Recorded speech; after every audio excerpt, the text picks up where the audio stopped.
Helicopter ప్రమాదంలో తాజాగా Iran అధ్యక్షుడు ఇబ్రహీం రైసీ, విదేశాంగ మంత్రి హుస్సేన్ అమీర్ అబ్దుల్లాహియన్లు మృతి చెందారు. హెలికాప్టర్ కూలిన ప్రాంతాన్ని గుర్తించామని, ఆ ప్రాంతంలో ఎవరూ ప్రాణాలతో ఉన్న ఆనవాళ్లు కనిపించలేదని ఇరాన్ అధికారిక మీడియా ధృవీకరించింది. ఇరాన్, అజర్బైజాన్ సరిహద్దుల్లో నిర్మించిన 2 డ్యాంలను ఇబ్రహీం రైసీ ఆదివారం ప్రారంభించారు. ఆ తర్వాత ఇరాన్లోని తబ్రిజ్ నగరానికి వెళ్తుండగా హెలికాప్టర్ ప్రమాదానికి గురైంది.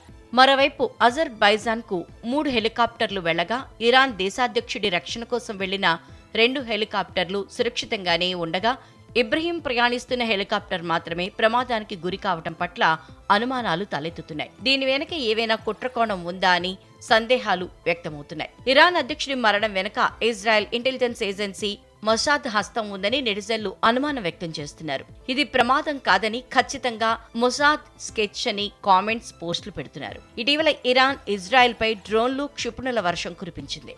డమస్కస్ లోని తమ దేశ రాయబార కార్యాలయంపై దాడి చేసి ఉన్నతాధికారులను చంపిందని ఆరోపిస్తూ ఇజ్రాయెల్ పై ఈ దాడులకు దిగింది ఇరాన్. ప్రస్తుతం 2 దేశాల మధ్య వివాదం ముదురుతోంది. ఈ క్రమంలో ఇరాన్ అధ్యక్షుడి మృతి ప్రపంచవ్యాప్తంగా చర్చనీయాంశమైంది. రైసీ ప్రమాదానికి అమెరికా ఏమైనా కుట్ర చేసిందా అని మరికొందరు భావిస్తున్నారు. ఎందుకంటే ఇరాన్ ఇజ్రాయెల్ ఘర్షణ సమయంలో అమెరికా కలగజేసుకుంది. ఇజ్రాయెల్ పై దాడి చేయొద్దని ఇరాన్ కు సూచించింది. అయినప్పటికీ ఇరాన్ పట్టించుకోకుండా దాడికి పాల్పడి అమెరికాకే తిరిగి వార్నింగ్ ఇచ్చింది. అవసరమైతే యుఎస్ పైన దాడి చేస్తామని తెలిపింది.